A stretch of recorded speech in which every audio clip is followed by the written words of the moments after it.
Welcome to On the Mic. We have a great show lined up, but first, this week's episode is brought to you by Bruiser Baits. Fish the best with Bruiser Baits. Check out their full product lineup at www.bruiserbaits.com. And YOLO Tech. Always be recording with YOLO Tech. For more information on YOLO Tech, go to their website at www.yolotech.com. Man, we have a great episode lined up for tonight. Joining the show is going to be a Bassmaster Open winner, a classic qualifier. Laker Howell is going to be joining us on the mic. So, guys, hope you enjoy the show, and without further ado, let's jump right into this week's episode. We are on the mic with 2026 Bassmaster Classic Qualifier, Laker Howell. What's going on, man? What is going on? Man, what's up, dude? What's up? It's good to be on. I'm fired up. Let's go. Let's get this thing rolling, man. Yeah, you're about to hit the road, heading to Plattsburgh, New York, Lake Champlain for the first EQ event of the year. I am. I'm actually in the shop right now, putting the last few things in my truck and boat, and I'm looking around for some stuff, swapping a tire out on the trailer, and I'm rolling north. We're going to get there tomorrow night, and practice starts Sunday morning. I'm ready to go. Yes, sir. How much past experience do you have on Champlain? You know, I've been up there a handful of times with my dad, and but back in the past, I got to fish, with some different people on the water when I was a kid, and then by the time I was about 17, I started traveling a little bit on my own and fishing some tournaments across the country, Toyotas and stuff like that, and I think this will probably be my 6th or 7th event up there, something like that. That's awesome, man. Yeah, let's talk a little bit about Leech Lake, man. You won the event on Leech Lake, and over the past couple years, you've been close. I think you've had 5 top 10s. You came in second last year on Santee Cooper, so you've been really close, man. But Leech Lake, everybody watched the way, and we kind of seen all the emotion just come out of you when you won that event. What was the thoughts running through your mind as you're standing at the tank before walking up onto the stage on day 3? My initial thought was, man, I might throw up when I get up on stage. But then you start running the numbers, like you be in this business long enough, and this sport, you fish. Anybody that fishes enough tournaments, it don't matter if it's a Tuesday nighter or you're fishing local deals or nationwide tournaments. You get into stuff long enough, you kind of get an idea of don't get too excited about the idea of winning, because if you do, then it's always the last guy walks up there and he's got like a pound more than you, and then you get your hopes and dreams crushed. And we all see it. You watch the guys get up there and they think they've got it, and they lose by an ounce. Oh, yeah. Gosh, so I think all that. It's kind of like, you think about it, fishermen are pretty scarred when it comes to getting excited about stuff, because they get excited and dreams get crushed. So you got to be real careful. So I was trying my best not to get too excited and try and keep my emotions in check. But then when I got up there, the real moment when I kind of noticed, like, hey, I might have a chance, actually, was when I walked up on stage and weighed in. Nobody was in the hot seat. I was one of the last guys to come in, one of the last flights to come in.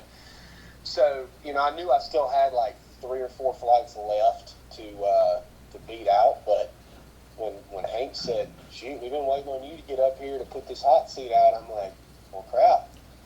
I don't know why he'd do that if I didn't have a chance. Was Mom and Dad able to make the event?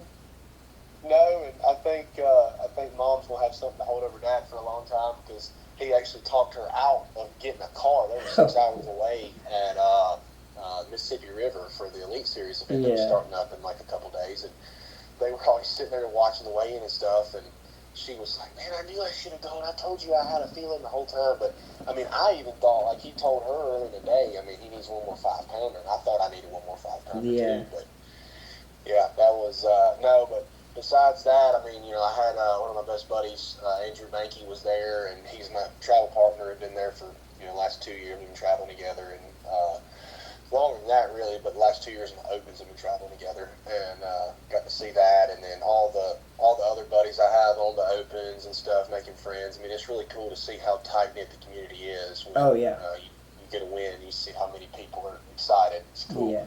Yeah. What's the best advice that you've ever gotten from your dad?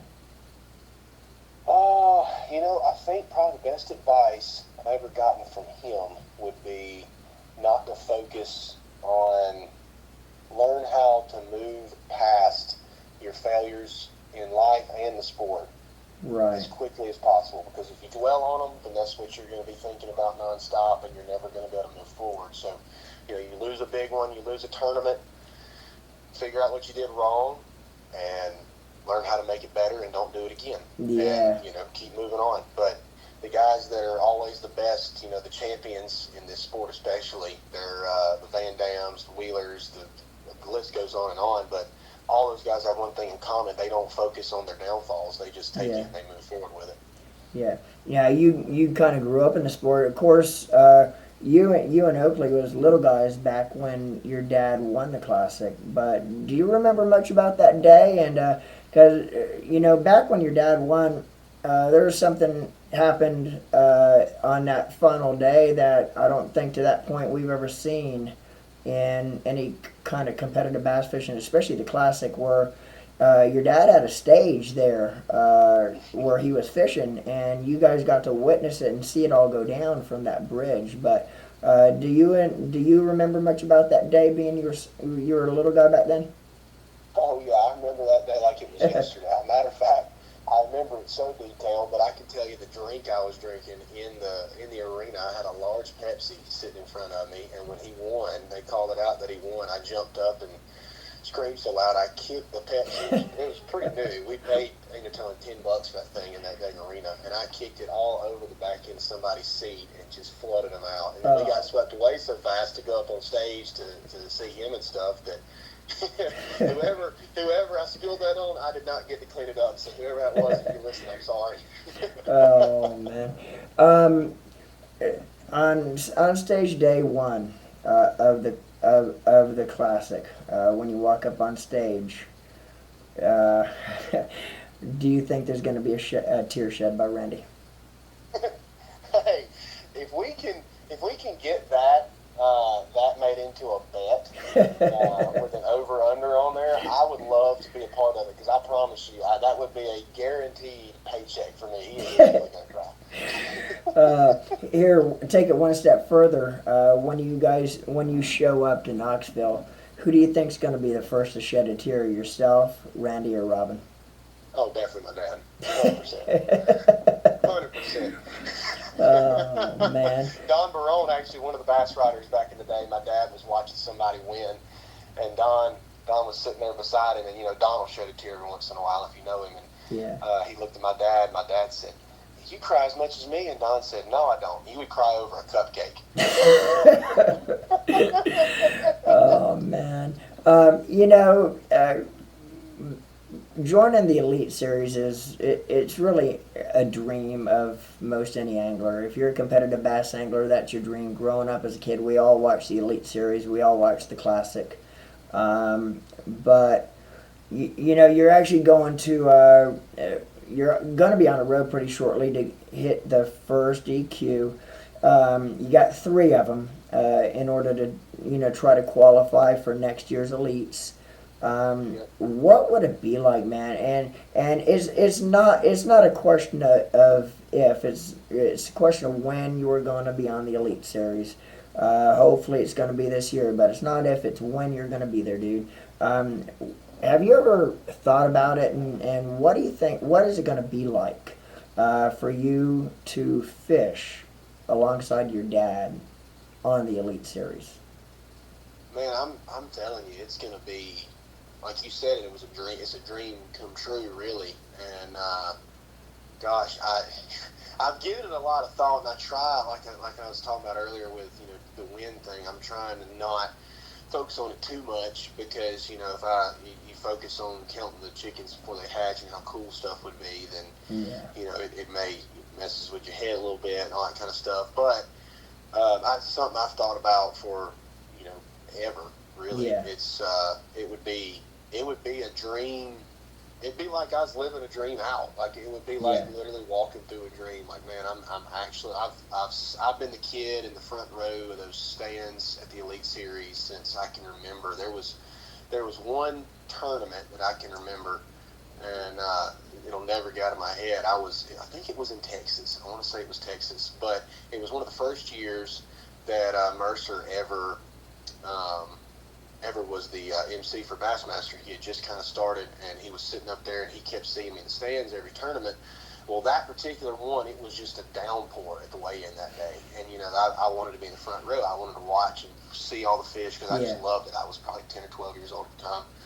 And everybody was sitting under the tents trying to stay dry, and I had no rain suit. But I sat on that front row, and I got soaking, drenched wet, just sitting there watching the weigh-in. And he called me out midway through the weigh-in, and I'll never forget that. But, that's how bad I want to be on the Elite Series to fish with my dad. Like, getting to watch him up there across that stage, if I could be able to do it with him, the glory and everything else. And anybody thinks we all do this for a side. That's not what I'm doing this for. I do it because I love it, and I don't think I could live with myself if I wasn't doing it. Yeah.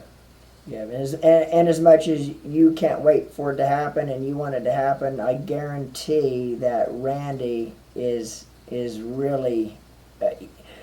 he's going to be like kid in candy store when you're there with him, alongside of him fishing the elites, man.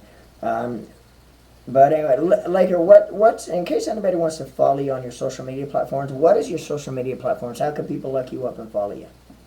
Well, I'm a really simple fisherman, and I don't like typing in and having to remember a bunch of names. So I made it as simple as possible because that's the group of people I'm working for. So you go on anything possible, any social media, my website, doesn't matter. You just type in my name, Laker Howell, one word, and you put fishing at the end of it, and you'll find me. There you go, Laker. It's been a pleasure, man. I know you're having to go. You're going to be hitting the road real soon, heading for New York, man. Good luck in the event coming up, and I'm looking forward to being able to catch up with you on Media Day in Knoxville in March, man. It's going to be a fun time. And it's gonna be a fun time. I cannot wait, dude. Yeah, but Laker, anyway, good luck this weekend, and appreciate it. We know you're busy, man. Today you're getting ready to go, so appreciate you taking the time out of your day before you hit the road to spend a few minutes with us here. But anyway, Laker, appreciate it as always, man. Looking forward to talking to you in the future, and safe travels on your way up there. Man, it was an honor to be on. I appreciate it, and hopefully I'll be back on again in the future. I appreciate you. Yes, sir. Yes, sir. Thanks, Laker. Talk soon, buddy. All right, see you. Yep. Thanks for watching. Make sure to subscribe to our YouTube channel and follow us on Facebook, TikTok, and Instagram at Normandy Fishing. This week's episode brought to you by Bruiser Baits and YOLO Tech. On the Mic is an NLF production.